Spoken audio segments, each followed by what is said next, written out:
Hi hello नमस्कार, कैसे हैं आप सब लोग? उम्मीद करता हूँ बहुत अच्छे होंगे और बड़े अच्छे से अपना और अपना ख्याल भी रख रहे होंगे। और देखिए, आज पुण्य श्लोक लेवल शो में हमने देख लिया कि जब आप किसी का ख्याल रखते हैं, चाहे वो आपका अपना बिल्कुल भी ना हो या फिर कुछ ना कुछ आपका रिश्ता उससे चाहे इंसानियत का ही सही मगर हो, तो सामने वाला भी आज नहीं तो कल आपकी कद्र करेगा, आपका भी सम्मान करेगा और आपको सम्मान भी देगा।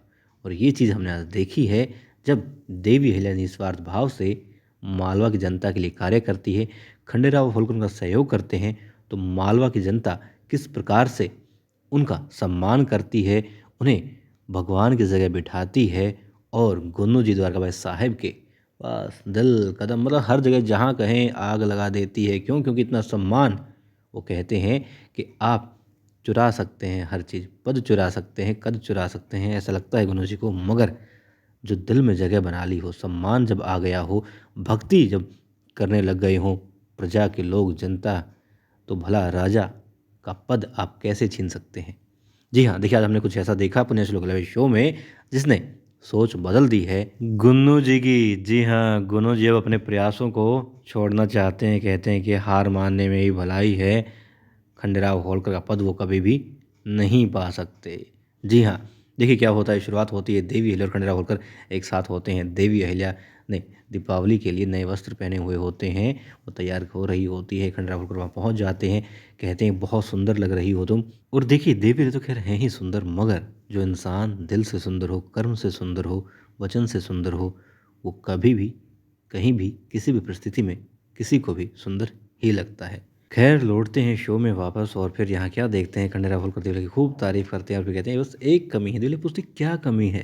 किसी भी पत्नी की तरह वो भी उत्सुक हो जाती हैं। और अब जब से रमजानी आ गई है तो देवी अहिल्या भी थोड़ा सोचने लगी हैं और खंडेराव होलकर कहते हैं कि आंखें बंद करो फिर बताता हूँ। देवी आंखें बंद करती हैं और फिर वो रख देते हैं एक ऐसा हार जिससे, बल्कि मैं कहूँगा कि देवी अहिल्या ने जब उसे पहना तो उस हार की कीमत बढ़ गई, चकाचौंध जो थी वो और ज़्यादा चारों दिशाओं में फैल गई। फिर देवी अहिल्या जब पूछती है कि कारण क्या है इसका, ये उपहार देने का, तो कहते हैं उपहार कह लो या फिर तुमने जो किया इस समाज के लिए, इन स्त्रियों के लिए, लड़कियों के लिए, बेटियों के लिए, वो कह लीजिए, तुम्हारा मेहनताना कह लीजिए, कुछ भी कहिए, मगर तुम्हारे लिए है। और फिर कुछ बताना चाहते हैं तभी आवाज़ आती है, जयकारे लग रहे होते हैं, क्योंकि मालवा की जनता उत्सुक होती है खंडेराव होलकर और देवी अहिल्या से मिलने के लिए इस दीपावली के शुभ अवसर पर। अब वो लोग वहाँ चल देते हैं कि हाँ चलो, जनता आई हुई है और सारी तैयारियाँ हो चुकी हैं। अब खंडेराव होलकर कहते हैं चलें, तब देवलिया कहती हैं आप चलिए, मैं बच्चों के साथ में आती हूँ। अब दिखाते हैं वो चारों जा रहे होते हैं और पीछे पीछे गुन्नू जी आते हैं। गुन्नू जी कहते हैं कि तुम लोग इतने खुश हो, कितना कुछ किया, कितना जहर बोया, मगर तुम्हारे पास तो खुशियाँ ही आ रही हैं, क्या करें? क्यों इतने दुखी थे वो? क्योंकि उन्होंने देखा जब महल में सारे मंत्री आए हुए थे, जनता आई हुई थी, घर के लोग थे, जहाँ इंतज़ार हो रहा था खंडेराव होलकर और देवी अहिल्या का, जहाँ जयकारे लग रहे थे, वहाँ गुन्नू जी भी मौजूद थे द्वारकाबाई साहिब के साथ में। और जनता तारीफ़ कर रही थी, मंत्रीगण तारीफ़ कर रहे थे खंडेराव होलकर की, देवी अहिल्या की, उनके फैसलों की। और जो उपहार है, जो सम्मान है, मतलब वो कहते हैं कि गौरवान्वित महसूस कर रहे हैं कि वो किसके राज्य में रहते हैं। बस ये चीज़ बर्दाश्त नहीं हुई गुन्नू जी से और इसलिए कुछ गड़बड़ करने के लिए वहाँ चले गए थे। और अब सोचते हैं कि ये दीपावली के जो दिए जल रहे हैं उन्हें वो बुझा देंगे, खंडेराव होलकर के जीवन में कुछ भी करके अंधेरा लाएंगे ही लाएंगे। और अब वो चारों पहुंच जाते हैं, देवी अहिल्या, खंडेराव होलकर, मदर और मुक्ताबाई, उस स्थल पर जहाँ पर पूजा होनी है। सब लोग खुश हो जाते हैं उनको देख करके। पूजा आरंभ होती है, पूजा की जाती है भगवान श्री गणेश और लक्ष्मी माँ की। और फिर जयकारे लगाते हुए ग्रामवासी पहुंच जाते हैं उस पंडित काका के साथ में जिनकी बेटी का विवाह देवी अहिल्या ने करवाया था, बहुत ही खुशी के साथ में। और एक नया कानून वहाँ पर खंडेराव होलकर ले आए थे। अब वो लोग सम्मान करना चाहते हैं मगर खंडेराव होलकर मना करते हैं, कहते हैं ये हमारा कर्तव्य था, सम्मान की कोई बात नहीं है। सम्मान स्वीकार करना मतलब ये होगा कि अपने कर्तव्य का वो मोल पा रहे हैं। तब देवला कहती है नहीं, ये संभव नहीं है, क्योंकि जनता के लिए कुछ भी करना उनका कर्तव्य है। देवी अहिल्या भी इनकार करती, कहती ये संभव नहीं है, इससे मतलब कि वो खुद को छोटा महसूस करेंगे कि कुछ किया और उसका सम्मान ले लिया, उसके बदले में वाहवाही लूटी। अब गोदबाई साहिब कहती है कि सम्मान ही तो कर रहे हैं, जाना चाहिए, मगर देवी और खंडेराव मना करते हैं। फिर वो ग्रामवासी कहते हैं कि आपको आना होगा, सम्मान आपका इसलिए किया जा रहा है, यदि आप हमारे ग्राम में आएंगे तो वो ग्रामवासी खुद को गौरवान्वित महसूस करेंगे। और बल्कि ये सिर्फ एक गांव की बात नहीं है, पूरा मालवा मालवा का एक एक नागरिक आपका स्वागत करना चाहता है, आपका सम्मान करना चाहता है। और जहाँ जहाँ आप कदम रखेंगे वो ग्राम, वो धरती पवित्र हो जाएगी, ऐसा हमारा मानना है। और आपका सम्मान, ये समझिए कि हम खुद का सम्मान करना चाहते हैं, खुद को गौरवान्वित महसूस करवाना चाहते हैं, बस इसीलिए आपको आना ही होगा। जनता फिर खूब जयकारे लगाती है और आग्रह करती है, वो दोनों स्वीकार कर लेते हैं कि ठीक है हम आएंगे। और अब एक आदमी आता है जो इशारा करता है और देवी वो इशारा देख लेती है और फिर जहाँ वो आदमी जाता है उसके पीछे पीछे वहाँ पहुँच जाती है और वो बताता है कि नीमा जी पहलवान कुछ ना कुछ तो मिलाते हैं दूध में, ये बात तय हो चुकी है, पक्की है, जो बाकी औषधि से अलग है। और ये कुछ लेकर के वो आए हैं, पूर्ण औषधि तो नहीं ला पाए, सामग्री नहीं ला पाए, मगर कुछ ला पाए हैं। इससे हो सकता है कि नीमा जी की चाल जो है पकड़ी जाए।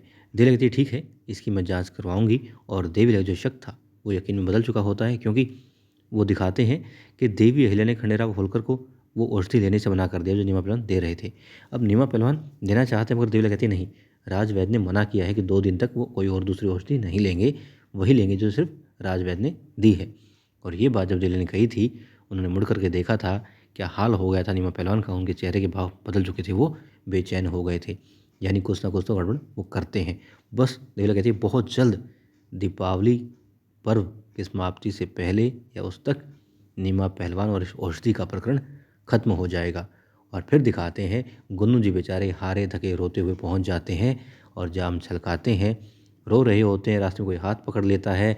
रास्ता कहाँ था? रास्ता ये था कि वो दीपक बुझाना चाहते हैं, क्योंकि दीपक नहीं जला पा रहे होते हैं, प्रकाश नहीं फैला पा रहे होते हैं खुद के जीवन में। क्यों? क्योंकि वो सपना वो पाले हुए हैं जिसको करने के लिए हिम्मत चाहिए, इरादा चाहिए और दृढ़ निश्चय के साथ साथ ईमानदारी चाहिए, नेक नीयत चाहिए, जो उनके पास नहीं है। और देवी हिले और खंडेराव होलकर एक अच्छे इंसान हैं, अच्छे कर्म करते हैं, हिम्मत के साथ में, लगन के साथ में जनता के लिए भलाई कर रहे होते हैं, इसलिए उनके जीवन में उजाला होता है। मगर अंधेरा लाना चाहता है ये गुरु जी, और जब दिया बुझाने की कोशिश करता अपने हाथ से तो रोक लेते हैं धना सरदार और कहते हैं कौन है? गुरु जी जब ये पूछते हैं तो कहते हैं मैं तुम्हारा बाप हूँ बेटा। गुन्नू जी बेटे, ये क्या हालत बना रखी है तुमने, मैं तो तुम्हें दीपावली की बधाई देने आया था। फिर वो कहते हैं बाबा साहेब खंडेराव होलकर को हराना बहुत मुश्किल है, क्योंकि जितनी भी कोशिशें की उसका पद छीनने की, मगर ठीक है पद छीन भी लें, लेकिन जो उसने सम्मान बना लिया है लोगों की नज़रों में वो नहीं छीन सकते, उसे कम नहीं किया जा सकता। लोगों के दिल में आस्था पैदा हो गई है, लोग उसके लिए पूजा अर्चना करने लग गए हैं, अब सब खत्म हो गया है, नहीं कर सकते कुछ। फिर वो कहता है धना सरदार के बेटा, धना सरदार नाम है, मैं कुछ भी कर सकता हूँ, तुम देखना दीपावली के दिए बुझने से पहले खंडेराव होलकर का दिया बुझा देगा धना सरदार। अब वो क्या करता है क्या नहीं कर पाता है, ये हम कल आने वाले एपिसोड में देखेंगे। और आज हमने देखा कि पूजा की समाप्ति के बाद में जब खंडेराव होलकर सबको प्रसाद दे रहे होते हैं तो एक हाथ ऐसा बढ़ता है जिसको देख करके खंडेराव के हाथ रुक जाते हैं प्रसाद देने से। और वो कहती है कौन? जी हाँ, रमजानी, कि एक छोटे सरकार क्या हमें प्रसाद नहीं देंगे? अब खंडेराव होलकर सोचते हैं क्या करें, साथ में देवलिया भी खड़ी होती है, देवलिया भी कुछ नहीं बोलती। और जाहिर सी बात है खुश तो वो भी नहीं होती। वहाँ पर रमजानी को देख करके मालेराव पूछता है काकी ये कौन है? रखमाबाई बताती है यही तो है रमजानी।